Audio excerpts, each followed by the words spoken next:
우리나라 교회는 이 보수적인 교회가 대다수 80% 이상이 된다고 합니다.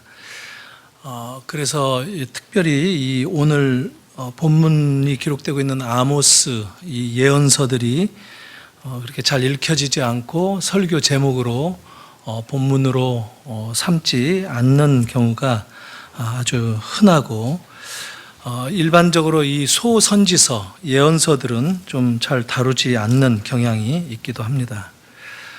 이유가 뭐냐면 대개 예언서들이 이스라엘의 정치 지도자들의 이 타락, 또 도덕적이고 종교적인 타락에 대해서 심판을 선언하고 회개를 촉구하는 그런 내용들이 대부분이기 때문에 바르게 살라, 이 의를 잊었다, 의를 회복하라, 이런 얘기들을 그렇게 달과하지 않는 그런 이유 때문이다, 이렇게 볼 수가 있겠습니다.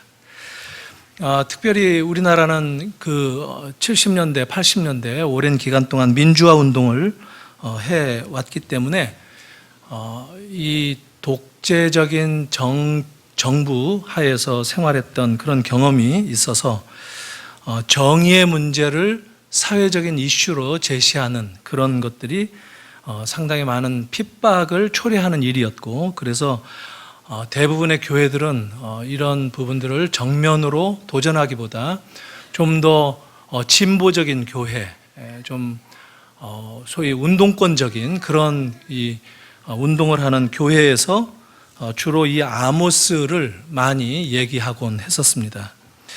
반면에 우리 한국교회는 호세아서 같은 하나님의 사랑, 이 회개하고 또 하나님이 용서하신다, 또 조건 없이 받아주신다 하는 이런 본문들, 이런 주제들을 훨씬 더 좋아하는 경향이 있기도 합니다. 아모스서 5장 24절 같은 경우는 80년대 이 사회 정의를 부르짖는 이 대학생 운동권에서 많이 주장되고 또 얘기하던 구절이기도 한데, 이 아모스에서 나온 말씀입니다. 공법을 물같이 정의를 하수같이 흘릴지로다.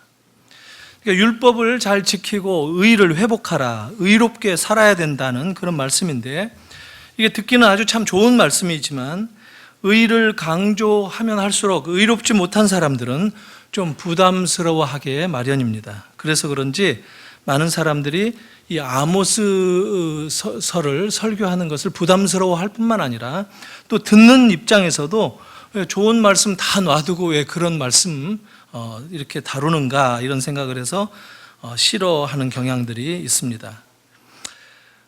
왜 이 하나님의 사랑을 얘기하는 것은 우리가 아무리 들어도 참 좋은 생각을 많이 들죠. 찬양 중에 당신은 사랑받기 위해 태어난 사람, 이거 좋아하죠. 우리가 사랑받기 위해 태어난 거를 참 좋아하는데, 사랑하기 위해 태어난 사람, 이런 표현을 잘 안 합니다. 부담스러워해요. 그러니까 이런 찬양을 자꾸 부르다 보면, 이 찬양 굉장히 좋은 찬양이에요. 사실 맞는 얘기고요. 우리가 사랑받기 위해서 태어났죠. 그런데 너무 그게 문자적으로 우리의 이 두뇌를 세뇌시키다 보니까 사랑받기만 하려고 하고 또 사랑하기를 꺼려하는 우리들의 이 본성이 너무 이렇게 굳어지는 것은 아닌가 하는 반성도 좀 해보지 않을 수가 없습니다. 의롭게 살라, 바르게 살라, 의를 회복하라, 정의를 추구하라, 이런 얘기들을 상당히 부담스러워하는 이유 가운데 아주 중요한 것은 우리가 죄인이라서 그렇다 하는 겁니다. 의라는 것은 뭐냐면 바른 것입니다. 올바르게 세워져 있는 것, 관계가 바로 된 것. 그런데 이 의가 무너졌다라고 하는 것은 그것을 이렇게 관계를 회복하고 뭔가 뒤틀린 것을 바로잡아야 되는 그런 것을 얘기하는데, 이것을 부담스러워하는 것은 사실 이 죄인의 특성이기도 합니다. 사실 성경은 사랑을 얘기할 때도 지난 계속 사랑, 이 고린도전서 살펴봤지만 사랑도 오래 참는 것이다 라고 얘기하지, 사랑을 무슨 어떤 이 핑크빛, 그런 아주 낭만적인 이런 것으로 성경은 얘기하지 않는다는 겁니다. 겸손하게 낮아지는 것, 자기를 내어주는 희생, 이런 것들을 사랑이라고 얘기하죠. 거저 얻는 것, 거저 받는 사랑은 없다 하는 것이 성경의 사랑에 대한 가르침이기도 합니다. 그런데 이 의의는 좀 더 긴장하게 만들고 우리가 좀 더 이런 가르침을 지키는 게 참 힘들겠다, 이런 생각들을 지레 겁먹고 하기가 쉬운 그런 주제이기도 한데, 그렇다고 그냥 내버려 두고 그냥 지나칠 수만은 없다 하는 겁니다. 어떻게든지 바로 잡아야 되고 또 돌이키도록 해야 되지, 부담스럽다고 묵과하고 넘어갈 수는 없는 것이다 라는 겁니다. 이것이 이 아모스 선지자를 부르시고 보내시면서 맡겨주신 하나님의 메시지의 의도가 아니겠는가, 이런 생각을 해봅니다. 하나님께서 우리를 구원시키시는 그 이치를 보면 하나님 우리를 사랑하셔서 구원을 시켜주신 것이죠. 맞습니다. 하나님의 사랑이 십자가를 통해서 완전히 드러난 것, 우리가 그 한 번에 믿기는 어렵지만 신앙생활을 하면 할수록 하나님께서 내 삶에 찾아오셔서 내 삶에 대고 속삭이시고 하는 그 하나님의 의도, 그 하나님의 사랑의 마음을 어느 한순간 내가 붙잡기만 한다면 하나님의 사랑은 내 인생 가운데 확연하게 밀려 들어오는 것을 경험할 수 있습니다. 하나님의 사랑을 경험하는 사람들이 다 그렇죠. 십자가는 하나님의 사랑이라고 그래서 얘기하는 거예요. 그런데 그 사랑을 만족시키시기 위해서 하나님은 의로우신 그 일관된 균형을 무너뜨리지 않고 공의를 실현시키시기 위해서 아들을 내어주시고 아들을 십자가에 죽게 하셨다 하는 것, 사랑을 이루시기 위한 하나님의 그 전 과정은 굉장히 공의를 손상시키지 않고 이루신 것을 우리가 확인할 수 있는데, 하나님의 사랑은 공의를 통해서 실현할 수 있는 것이고, 또 공의는 하나님의 사랑 안에서만 참되게 확인할 수 있다라는 것이죠. 그러니까 공의하고 사랑이 정반대편에 서로 이 마주보고 오는 기관차처럼 전혀 반대되는 개념이 아니라 그 안에서만이 서로를 이해할 수 있는 아주 하나된 개념의 동전의 양면과 같은 것이다라는 것을 우리가 알 필요가 있다는 것이죠. 그래서 어쩌면 이런 말씀들이, 이 아모스서의 말씀들이 가지는 한 가지 원리가 있는데, 그것은 뭐냐면 부담스럽지만 또 누구보다도 예언자로서 하나님의 뜻을 잘 알고 있었죠. 이 의를 얘기한다고 해서 세상에 돌이키거나 쉽게 돌아서지 않는 것, 이것은 하나님이 누구보다 더 잘 아시겠죠. 또 이스라엘이 대선지자들도 마찬가지인데, 이사야, 예레미야, 에스겔, 다니엘 다 마찬가지인데, 이스라엘 백성들은 마치 운명처럼 그들은 엇나가고 끝까지 돌이키지 않는 것으로 성경에 기록되고 있지 않습니까? 예언자들은 누구보다도 그것을 잘 알고 있었다는 거예요. 왜냐하면 예언자들은 하나님께 말씀을 받는 사람들이죠. 하나님의 심정을 더 잘 알았고, 또 그들이 말씀을 전해야 할 대상, 백성들의 마음이 쉽게 돌이키지 않으리라는 것을 누구보다도 잘 알고, 그럼에도 불구하고 메시지를 선포한, 이게 바로 예언자들의 입장이었다 하는 겁니다.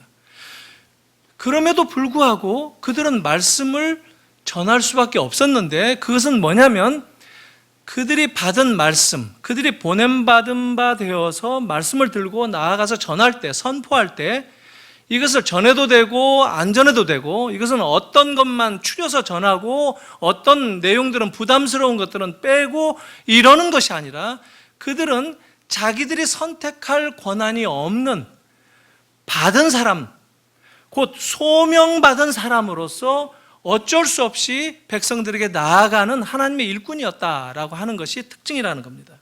원래 이 아모스는 전문 선지자가 아니었습니다. 집안이 대대로 내려오는 그런 선지자 가문도 아니었고, 이 사람은 목자였다, 양치는 목자였다라고 얘기하는데, 좀 더 엄밀하게 따져보면 시장에서 좋은 혈통을 가진 양들을 사고 파는 그런 그 역할을 맡은 목자였을 것이다라고 성경학자들은 얘기를 합니다. 이 아모스라는 말 뜻은 짐을 짊어진 자라는 뜻입니다. 그러니까 어떤 면에서 보면 하나님의 말씀을 받은 사람들, 저나 여러분들이 다 마찬가지인데 하나님의 말씀을 전하는 자들은 다 아모스인 셈이에요. 다 짐진 사람들이라는 것이죠. 바로 그 아모스는 예루살렘 남쪽에 한 20km 정도 떨어진 곳에서 살았는데 하나님께 부름받아서 저 북쪽 이스라엘 왕국에 가서 북왕조에 가서 말씀을 전하라 했어요. 그러니까 남쪽 출신이 북쪽에 가서 말씀을 전하라고 하니까 북쪽 사람들이 싫어했어요. 아주 달갑게 여기지는 않았다는 것이죠. 환영받지 못했습니다. 그가 살았던 그 시대는 상당히 평화로운 번영의 시대였습니다. 아주 이스라엘이 짤막한 번영을 누리던 그런 시기였는데 겉으로 봤을 때 이렇게 넉넉하고 부유했던 그런 시기였다는 것이죠. 하지만 속으로는 이 부유하고 번영된 그들의 이 삶이 만들어낸 결과이기도 한데 의외로 이 번영이 모두에게 미쳐지는 그런 모두가 누릴 수 있는 그런 게 아니라 모두를 행복하게 만들어주는 것이 아니라 사회가 의롭지 못하다 보니까 일부 부자들은 더욱더 부유하게 되었지만 가난한 사람들은 한없이 가난하게 살게 되는 그런 병든 사회의 모습을 띤 그런 모습이었다는 것이죠. 무역은 증가했고 이스라엘이 아주 짧은 시간에 부가 축적이 되고 있는 그런 상황이었지만 사회적으로는 고아나 과부를 보살피고 돌보는 그런 시스템이 망가졌고 복지는커녕 오히려 가진 자들의 축제와 또 힘 있는 사람들이 억압하는 그런 것들이 갈수록 늘어나게 되는 아주 심각한 병리 현상이 사회 곳곳에 나타난 그런 상황이었다라는 겁니다. 우리나라 모습과도 사실 많이 흡사하죠.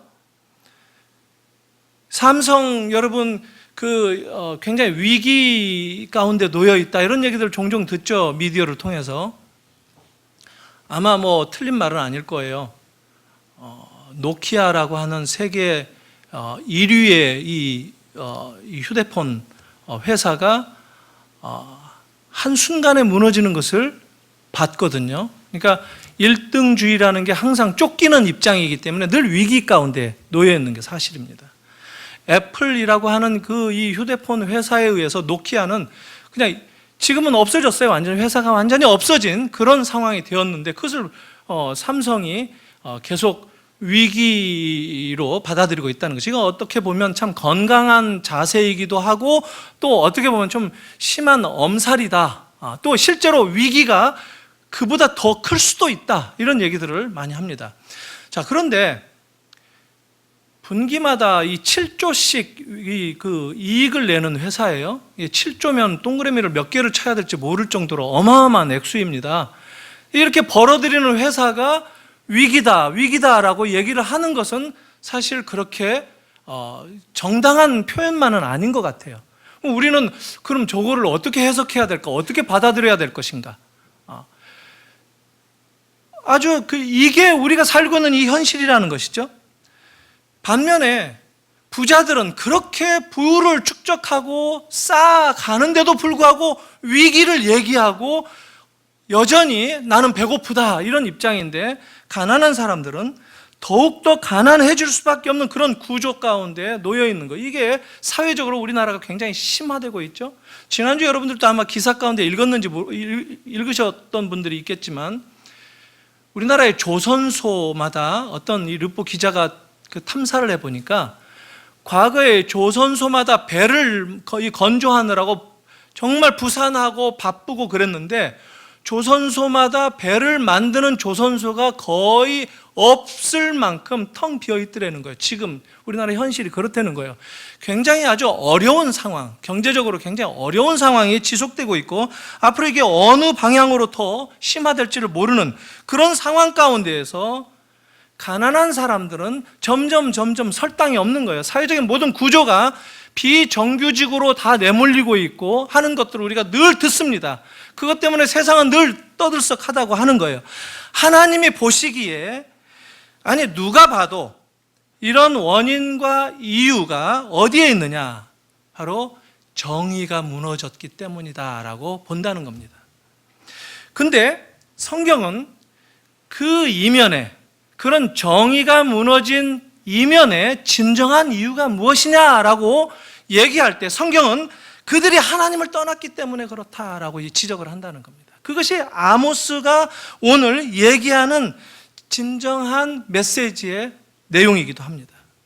그리고 하나님은 그런 상황을 절대 간과하고 넘어가시지 않는다는 거예요. 하나님께서는 이스라엘이 항상 이런 상황에 처할 때마다 돌이켜야 한다고 사람들을 보내셨어요. 그게 그 역할을 맡은 사람들이 예언자입니다. 선지자입니다.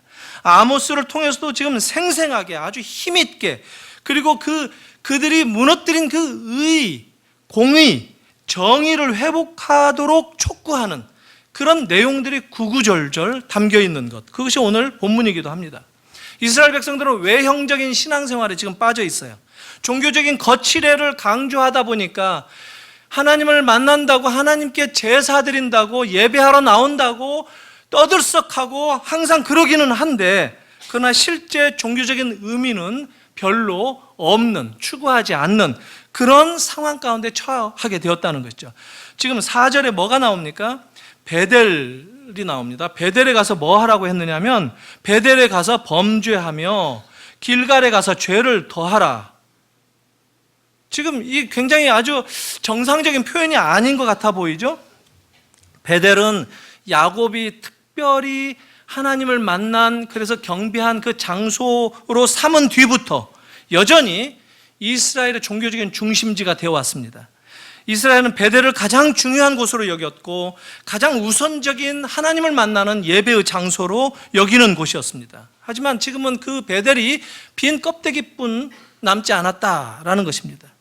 그들은 베델에서 송아지 제물을 드리고 하나님께 예배하고 그랬지만 이미 그들의 삶은 도덕적으로 하나님을 만날 수 없을 만큼 멀리 미끄러져 떨어지고 타락하고, 그리고 영적으로도 완전히 무너진 상태였다라는 것이 오늘 말씀이 얘기하는 바 내용입니다. 그냥 예배만 드렸지, 예배를 통해서 하나님의 은혜를 경험하고 하나님을 더 사랑하게 되고 하나님을 만난 사람으로서의 어떤 삶이 반영된 그런 모습들을 다 드러내지 못하는, 삶의 변화를 조금도 도전받지 못하는 그런 상황 가운데 이스라엘이 처해 있었다라는 거예요. 자연스럽게 리추얼이라고 하는 이 종교의식, 예배의 제도적인 의식 속에 들어가는 것을 만족하고 안주하는 것으로 하나님께 예배드렸다라고 하는 그런 상황 가운데 빠졌다라는 거예요. 그러니까 예배를 하면 할수록, 이 베델에 가서 제물을 드리면 드릴수록 그들은 죄를 더할 뿐이다라는 거예요. 죄를 가중하게 지을 뿐이다라는 거예요. 하나님 보시기에 그들이 베델에 가서 예배하면 예배할수록 죄를 짓는 것이다라고 하는 거예요. 그래서 베델에 가서 제사하라 하는 게 아니라 베델에 가서 죄를 지으라라고 지금 비아냥거리는 표현을 하고 있습니다. 가서 죄를 지으라라는 말은 문자 그대로 옮기면 반역한다라는 뜻입니다. 반역을 행한다라는 뜻이에요. 이런 식의 표현을 비꼬는 표현, 비웃으면서도 뭔가 상대방이 꼭 하지 말아야 할 것을 얘기함으로써 하지 않게 막는 역할을 하는 이런 표현을 이 논리학에서는 사카즘이라고 합니다. 사카즘. 이런 게 있어요. 수사법에 있습니다. 사카즘은 그들이 해야만 할 것을 그 반대로 말함으로써 무슨 뜻인가 하는 것을, 내용을 알아차리도록 하는 그런 표현을 지금 아모스가 구사하고 있습니다. 그러니까 이스라엘 입장에서는 아모스가 그런 선포를 할 때 무슨 말인지 쉽게 알아들을 수 있었다는 거예요. 그게 무슨 뜻인지, 자기들이 무엇을 행해야 될 것인지, 우리들이 지금 예배를 뭔가 잘못 생각했구나, 뭔가 예배를 통해서 하나님을 만난 것이 아니라 죄를 지었구나 하는 것을 지적한다는 것을 쉽게 이해할 수 있었다라는 것입니다. 여러분, 예배가 얼마나 복된 것입니까? 예배자로 선다는 것만으로도, 우리가 예배할 수 있는 것만으로 이것은 이미 축복을 받은 겁니다. 이건 굉장히 은혜의 어떤 부르심인 겁니다. 하나님께서는 예배자를 축복해 주십니다. 그런데 만약에 이 예배가 엉터리가 되어 있고 예배자의 마음 가운데, 마음의 중심에 하나님을 사랑하는 그런 마음이 없다면 어떻게 되겠습니까? 그거를 지금 오늘 이 말씀은 죄라고 지적하고 있다는 거예요. 그게 곧 반역이다. 예배가 아니라 하나님께 반역이다. 하나님은 예배를 통해서 복 주시기를 원하시는데 그 복 주시는 하나님을 가로막는 역할을 하는 셈이다라는 거예요. 사무엘을 통해서도 우리가 익히 들어서 아는 말씀이 있죠. 순종이 제사보다 낫다. 예배를 통해서 우리는 하나님 앞에 순종하는 것이 값비싼 예물보다 더 낫다는 것을 확인할 수 있어야 된다는 거예요. 그러니까 예배란 내가 어떤 다른 예물을 가지고 나가는 것 이전에 내가 하나님께 나아가는 것이 예배라는 거예요. 그게 더 중요하다는 거예요. 내가 하나님께 드려지는 것이 더 우선적이라는 거예요. 나 자신이 주님께 나아가는 것, 이게 예배라는 거예요. 내가 빠진 재물은, 내가 빠진 재산은 무의미하다라는 거예요. 그게 베델과 무슨 상관이 있겠는가? 이것이 오늘 말씀이라는 겁니다. 모든 예배는 그래서 처음과 끝 모든 것이 바로 우리가 바로 중심이어야 된다. 우리의 자아가 중심으로 철저하게 하나님께 집중해야 하는 것, 하나님께 복종을 경험하는 것, 이것이 예배다라는 것입니다. 길갈이 주는 이 메시지도 마찬가지입니다. 길갈은 여호수아가 이스라엘이 가나안에 들어가기 전에 여리고성 좀 건너편 떨어진 그 요단 쪽에 돌무더기 12개를 세웠죠. 길갈이라는 뜻은 이게 서클이라는 뜻입니다. 원. 그러니까 돌을 둥그렇게 원형 모습으로 세웠다는 거예요. 서클처럼. 그래서 길갈인데 그것은 무엇을 상징하죠? 12지파가 저 애굽에서 종살이 하다가 이제 마침내 약속의 땅에 들어갑니다라고 하는 이 기념비적인 거예요. 하나님이 이렇게 인도하셨다라는 것을 드러내는 아주 신앙적인 그런 행위였어요. 거기에 이 길갈이 굉장히 중요합니다. 단순히 이 여호수아만 그런 게 아니라 이 길갈에서 사울도 왕이 되죠. 왕으로서 기름 부음을 받죠. 그런데 지금 이 아모스 시대의 길갈은 어떤 형편이냐면 이 순례자들이나 이런 사람들이 이스라엘 백성들이 한 번씩 방문하고 다니면서 뭘 하느냐면 우상을 숭배한다는 거예요. 우상 숭배 장소로 전락하게 되었다는 거예요. 그러니까 참 치욕스러운 장소로 뒤바꿔 버렸다는 거예요. 그러니까 이런 표현이 지금 길갈에 가서 죄를 여기서는 뭐라고 그러죠? 복수로 얘기합니다. 죄를 더한다라는 거예요. 이게 무슨 뜻이냐면 베델에 가서 범죄를 했다, 죄를 저질렀다. 길갈에 가서는 죄를 멀티플로 짓는다라는 뜻입니다. 죄를 완전히 더한다는 거예요. 몇 곱하기를 한다는 거예요. 그러면서도 지금 1절은 계속합니다. 아침마다 너희 희생을 3일마다 너희 11조를 드리며 이렇게 얘기합니다. 이게 무슨 뜻이냐면 마찬가지예요. 매일 아침마다 제사를 드리는 거, 매일 아침마다 제물을 갖다 드리는 거, 이것을 얘기하는 거예요. 그들은 그렇게 열심을 다해서 하나님을 만나겠다라고 제사를 드렸다는 거예요.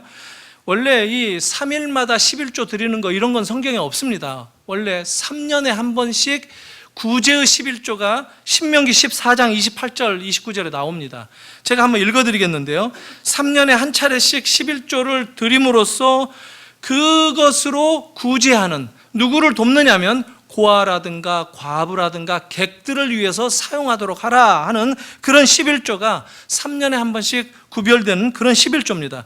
근데 그 구절을 지금 3일에 한 번으로 아주 과장해서 표현함으로써 이스라엘이 그렇게 열심을 내서 율법을 지켜도 그냥 말씀대로 지키는 정도가 아니라 과도하게 지킬 정도로 열심이었는데 이것을 비아냥거리면서 얘기하는 겁니다. 제가 먼저 신명기 14장 28절 29절을 읽어드릴게요. 매 3년 끝에 그 해 소산의 10분의 1을 다 내어 내 성읍에 저축하여 너희 중에 분깃이나 기업이 없는 레위인과 내 성중에 거류하는 객과 및 고아와 과부들이 와서 먹고 배부르게 하라. 그리하면 내 하나님 여호와께서 내 손으로 하는 범사에 내게 복을 주시리라. 이게 신명기 26장 12절에 한 번 더 나옵니다. 같은 율법의 지시죠. 반복되는 것은 뭐죠? 그만큼 강조한다는 성경의 뜻입니다. 그런데 이 3년마다 드릴 그 11조를 3일에 한 번씩 드리는 그 열심이 있는데도 불구하고 아이러니하게 이스라엘은 지금 꾸짖음을 받아야 될 처지에 놓여 있게 된다는 거죠. 율법을 잘 지킨다고 하면서 사실은 고아와 과부를 보살피는 것이 아니라 고아와 과부를 더 압제하고 억압했다는 거예요. 더 사회적으로 더 내몰아치면서 하나님의 말씀은 실제로는 변죽으로 삼아 만들면서도 그들은 율법을 지킨다라고 하는 이 아이러니가 얼마나 우습냐 하는 것을 지금 성경이 지적한다는 거예요. 이스라엘에게 있어서 문제는 뭐냐면 자기중심성입니다. 하나님의 말씀을 따라서 지키는 그런 삶을 사는 것이 아니라 자기가 하고 싶은 대로, 내가 원하는 바대로 지키는 것, 이게 문제였다라는 거예요. 자기가 원하는 대로의 신앙생활이 아니라 하나님이 원하시는 바, 하나님이 말씀하시는 대로 신앙생활하는 것, 이게 굉장히 중요하다는 겁니다. 이것은 이스라엘만이 아니라 오늘 우리들도 마찬가지인데요. 모든 인간들은 그냥 내버려두면 율법적으로 나아가요. 잘 지킨다고 하고 지켜요. 그런데 잘 두고 보면 율법을 열심히 지키면 지킬수록 더 사람이 고상해지고 은혜 가운데 젖게 되는 그런 자기 자신을 발견하는 게 아니라, 사람들은 율법을 행하고 지켜서 내가 그만큼 의로워졌다고 하는 행위의 결과를 자랑하는 쪽으로 가게 된다는 거예요. 자기 의에 빠지게 된다는 거예요. 율법은 우리 인간을 자기 의에 빠지게 만듭니다. 그러니까 우리가 무엇을 행한다라고 얘기할 때, 하나님의 말씀을 지킨다라고 얘기할 때 우리가 율법을 지켜야 되는 게 많이 있죠. 말씀을 행함으로 지켜야 되는 게 많이 있어요. 도덕적으로 바르게 살아야 되고, 우리가 어떤 것을 해야 되고 어떤 것을 하지 말아야 되고, 이게 많이 있어요. 근데 그런 율법적인 것을 내가 실천할 때, 그걸 통해서 내 의의를 확인하는, 이래서 내가 그만큼 다른 사람과 달라지고 그만큼 내가 이것을 다른 사람들은 못한 것을 행했기 때문에 나는 더 하나님 앞에 사랑을 받을 조건이 갖춰졌다라고 생각하는 이런 자기 의에 빠지는 것이 아니라, 하나님께서 나를 자녀 삼아 주셨기 때문에 나는 마땅히 이 일을 행해야 된다라는 쪽으로 가야지, 우리의 삶의 모든 행동의 근거 밑바닥에는 무엇이 그걸 동기가 되어야 되느냐면 하나님의 나를 자녀 삼아 주신 은혜가 동기가 되어야 된다는 거예요.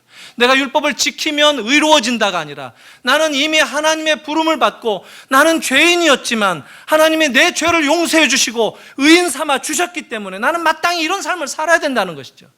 근데 우리는 가만히 놔두면 율법을 열심히 지키다가 보면 내가 누구인가를 잊어버리고 이걸 잘 지켜서 내가 좀 더 의로워진 것으로 착각하게 되는 그런 우에 빠진다는 거죠. 이스라엘이 항상 그 문제에 빠졌습니다.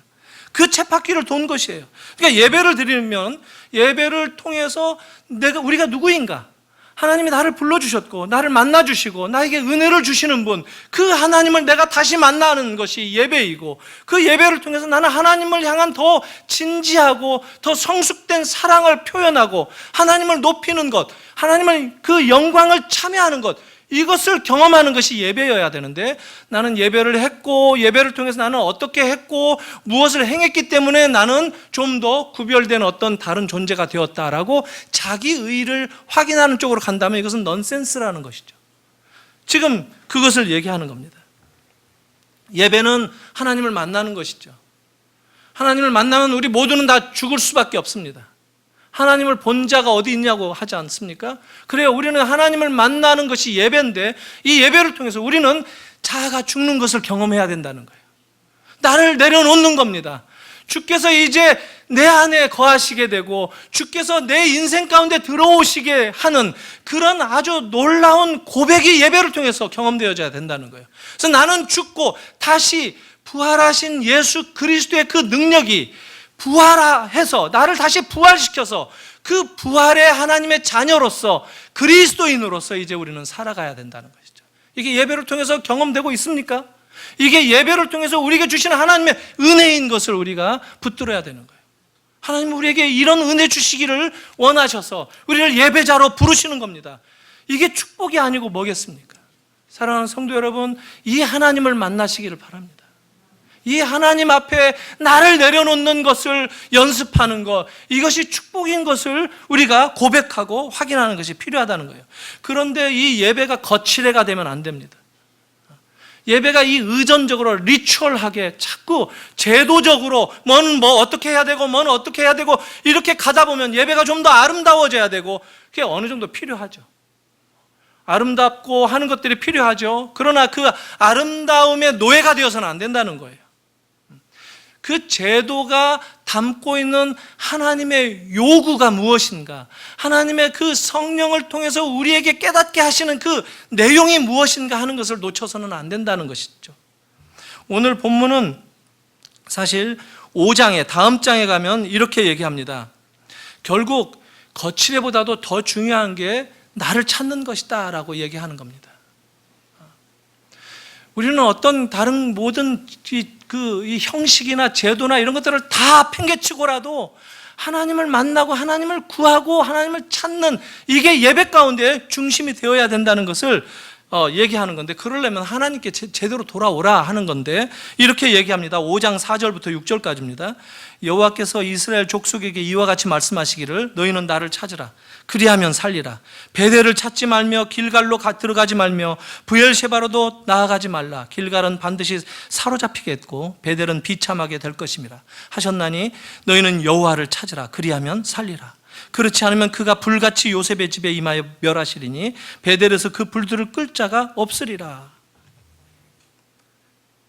우리가 여호와를 찾으면 그게 곧 살 길이라는 거예요. 얼마나 참 하나님은 여전히 지금도, 지금 이 순간도 우리에게 은혜를 선물로 주시기 위해서 기다리고 계시는 분입니까? 세들백 교회 릭 워렌 목사라고 미국에서 참 존경받는 분인데, 이런 말을 엊그제 한 거를 제가 읽어봤는데요. 아주 제 스스로도 한번 생각을 해봤습니다. 오늘날 교회를 이용하는 사람은 많지만 사랑하는 사람은 적다. 저마다 자기의 이 필요와 자기 아젠다를 들고 하나님께 나오지만 정말 하나님을 사랑하는가? 정말 의심 없이 하나님이 내 아버지이신가? 그리고 그 하나님은 나를 사랑하시는 것을 내가 그 어느 상황 속에서도 확인하고 고백할 수 있는가? 우리는 이 고린도 교회에 말했던 사도 바울이 했던 그 표현이 있죠. 너희가 참 아직도 젖이나 먹고 단단한 음식은 먹지도 못하는 그런 유치한 수준에 언제까지 머물겠느냐, 이런 얘기를 하는데, 사랑하는 성도 여러분, 신앙생활이라는 것은 우리가 점점 자라가야 됩니다. 하나님은 우리가 어떤 상황에 있어도 기다려주시고 사랑하시는 거 맞습니다. 그러나 하나님이 더 기뻐하시고 우리에게 원하시는 것은 뭐냐면 우리가 자라가야 되는 것입니다. 생명 있는 모든 유기체들은 성장합니다. 자라가야 됩니다. 교회도 자라가야 돼요. 개인도 성숙해야 돼요. 신앙 영적인 수준도 점점 레벨업 해야 되는 겁니다. 수준이 높아져야 되는 거예요. 10년 전, 20년 전 그대로 우리는 가끔 그것과 싸우죠. 옛자 욱 하면서 다시 30년 전 거가 다시 나타난다든가. 그러나 하나님은 우리가 점점 자라고 성숙되어 가고 그런 모습을 또한 보기를 원하시는 분이시라는 거예요. 왜냐하면 우리를 사랑하시기 때문에. 자녀들 키우다 보면 정말 얼마나 이쁩니까? 지금 품 안에 있을 때는 더 이쁘죠. 근데 뭐 1살, 2살 때까지 빠이빠이 하죠. 이게 이제 그때부터는 이게 벌써 헤어지는 연습 아닙니까? 빠이빠이 한다는 것은 헤어진다는 거예요. 난 간다 하다가 한 20년 빠이빠이 하다가 아주 떠나가지 않습니까? 그런데 애가 뭐 정말 어릴 때는 별짓을 해도 좋아요. 근데 이게 사춘기 이게 뻘쭘하니 큰 놈이 아주 어리광 떨고 뭐 재롱 떨면 이게 이쁩니까? 귀싸대기를 한 대 패주고 싶죠.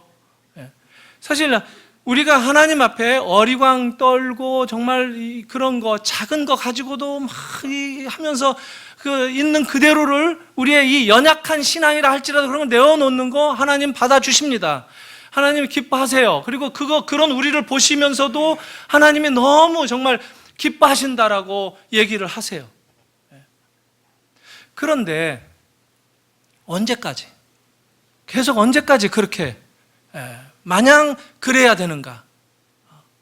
이제 하나님이 정말 원하시는 것은 주님 사랑합니다. 아버지, 제가 사랑합니다 라는 말을 우리로 하여금 고백할 것을 얼마나 기다리시겠느냐는 거죠. 우리가 예배한다는 것은 바로 그거 아닙니까?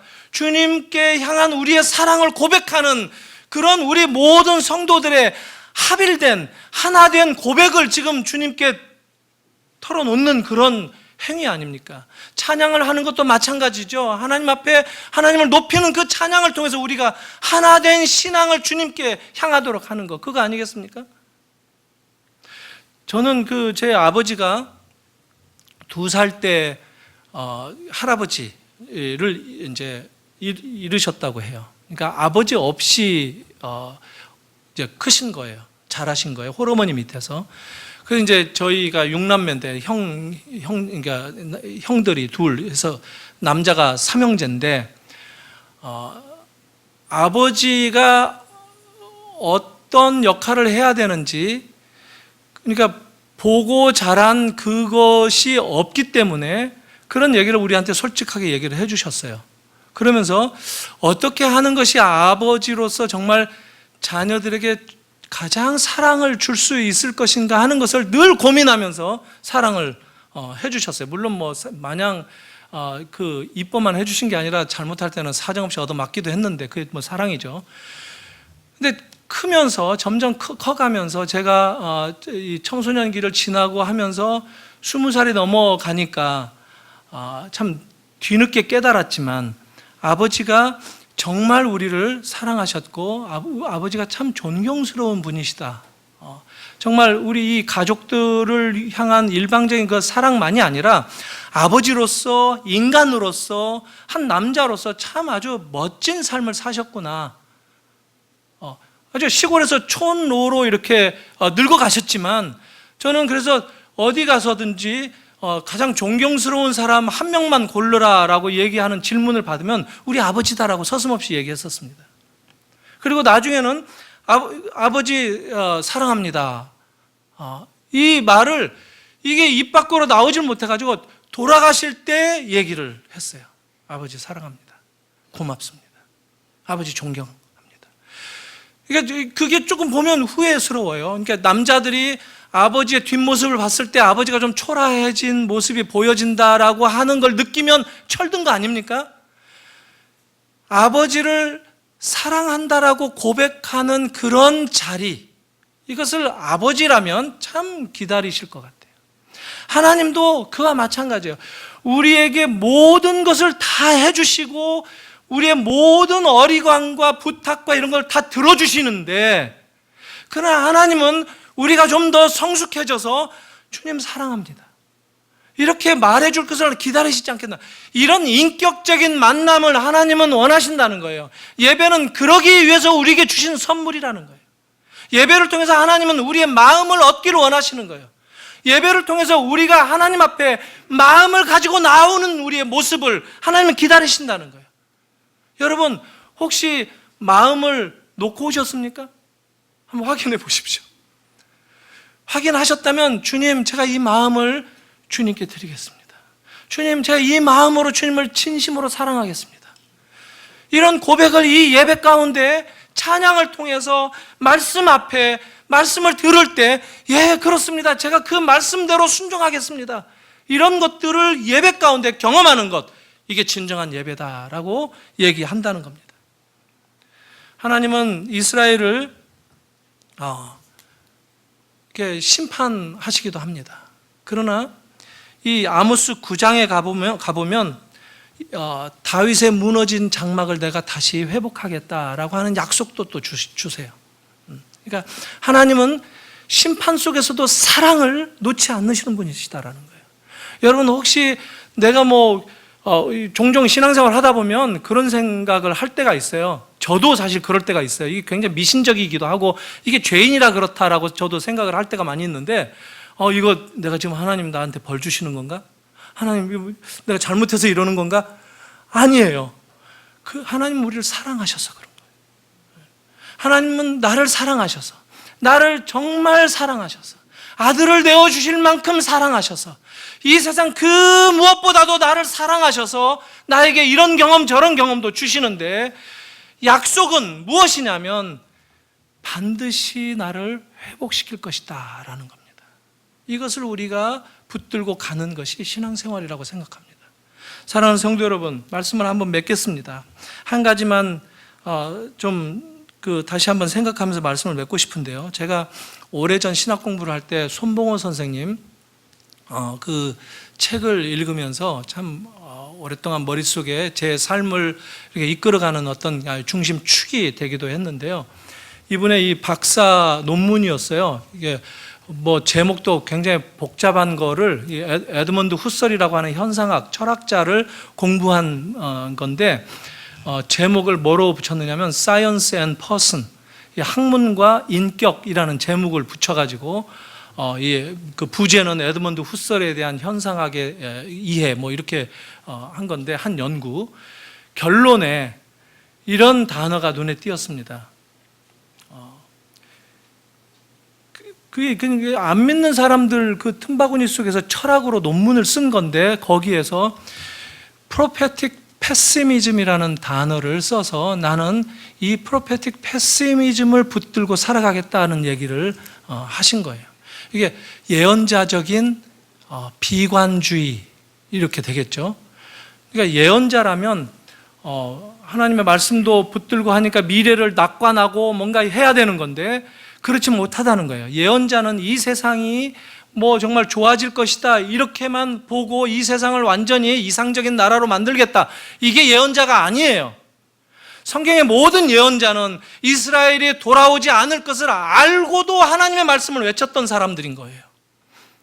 그러니까 비관할 수밖에 없는 사람들이었어요. 이 비관하는데도 불구하고 하나님의 말씀을 전하지 않을 수가 없었다는 거예요. 이게 예언자들의 운명이었어요.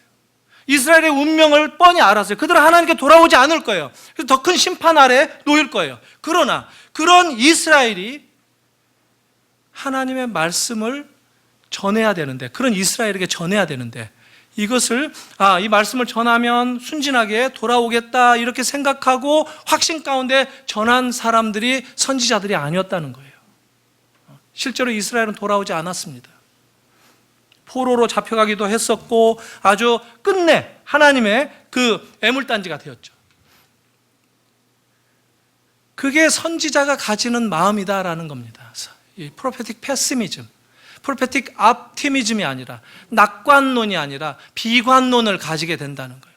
세상을 낙관하면서 이 세상을 완전한 이상국가로 만들어버리겠다 하는 사람들은 히틀러 같은 사람들입니다. 그게 오히려 이상한 거예요. 그러나 세상은 죄악된 세상이고, 그러나 그런 가운데에서도 이 말씀을 전할 수밖에 없는 부름을 받은 이 예언자로서 뭐가 중요하게 역할을 하느냐면, 그렇기 때문에 그리스도인들은 바로 이 예언자된 부름을 받은 모든 하나님의 사람들은 하나님의 나라를 바라볼 수밖에 없다는 겁니다. 하늘에서 이루어진 것처럼 이 땅에서도 이루어지게 하소서라고 하는 이 기도하는 마음으로 이런 활동에 뛰어든다는 거예요. 여러분 주변에 바로 그렇게 여러분들의 사람들을 만나고 사람들에게 이 복음을 전하고 하는 것이 필요하다라는 겁니다. 이게 그리스도인들이 세상을 대하는 태도여야 된다는 거예요. 세상은 얼마나 번영을 추구합니까? 번영도 하나님께서 주신 것이죠. 번영도 사실은 은혜예요. 은혜인데 우리는 때로는 그 번영 때문에, 그 은혜 때문에 하나님으로부터 독립되기를 원하는 그런 경향이 많죠. 잘 먹고 잘 사는 게 반드시 좋은 것만이 아니라는 거예요. 잘 먹고 잘 살게 되면 우리 이 죄인이 우리가 누구인지를 망각하게 되고, 내가 하나님의 형상으로 지음받은 존재라는 것을 망각하게 되고, 점점 하나님을 떠나서 나 혼자 충분하다, 내가 결정하고 내 인생을 내가 꾸려갈 수 있다라고 생각하는 자기 충족적인, 자기 만족적인 셀피시한 이런 죄악에 빠지게 된다는 거예요. 부하고 아름다움이 좋습니다. 그러나 그럴 우려가 있다는 거예요. 잘나고 똑똑한 것도 좋습니다. 재주와 능력을 가지는 거 좋습니다. 그러나 인간이 그런 능력을 가지면 가질수록 우리는 스스로 독립적이고 싶어 한다는 거예요. 이게 인간의 죄된 특성이라는 겁니다. 이런 독립을 누가 추구하죠? 성경은 하나님으로부터 독립되려고 하는 근본적인 추구는 사탄이라고 합니다. 이게 악마적이라는 거예요. 우리는 하나님의 의존적이어야 돼요. 그게 예배를 통해서 확인하는 겁니다. 여러분, 하나님을 의지하시는 것, 이게 우리의 본분인 거예요. 어떤 상황에서도 하나님을 의지하는 것, 이게 우리의 자세인 거예요. 하나님은 우리를 그렇게 지어주셨어요. 그렇게 우리를 불러주셨고, 그거를 바라보고 살도록 하는 것이 우리의 삶의 본분인 거예요. 베델에 가서 하나님을 만나야 되지 않겠습니까? 하나님 없는 베델, 그것은 재앙이 쏟아진다라고 성경이 얘기하지 않습니까? 오늘 여러분들의 인생 가운데 그런 장소적인 베델이 아니라 여러분들의 마음을 내어놓고 하나님을 만나는 그런 베델이 여러분이 거하는 모든 처소가 되기를 바랍니다. 여러분의 삶이 곧 베델의 삶이 되기를 바랍니다. 벳엘을 벳아본으로 바꾸는데 그 나중에 이 아모스가, 이 아본이라는 말은 nothing이라는 겁니다. 하나님의 집이 벳엘 아닙니까? 엘이 하나님이니까. 근데 이 베델을, 하나님의 집을 아무도 없는 집으로 만든 게 이 이스라엘이었다라고 비아냥거린다는 거예요. 여러분의 인생이 하나님의 거하시는 베델이 되기를 축원합니다. 기도하겠습니다. 하나님 아버지, 은혜를 감사합니다. 연약하고 가장 아름다운 것을 품고 받았어도 짧은 시간 안에 그것으로 주님께 순종하지 못하는 우리들인데, 그러나 예배할 수 있도록 끊임없는 은혜를 허락하시니 참 감사합니다. 예배를 통해서 주를 경험하는 저희들 되게 하여 주시옵소서. 주님을 향한 우리의 사랑의 마음을 확인하는 자리가 되게 하여 주시옵소서. 주님을 사랑하며 주님을 위해 순종하며 살겠노라 결심하는 저희들이 되게 하여 주시옵소서. 그래서 우리가 예배하는 자들인 것을 감사히 여기고 일평생 우리의 인생이 베델의 인생이 되게 하여 주시옵소서. 예수님의 이름으로 기도하옵나이다. 아멘.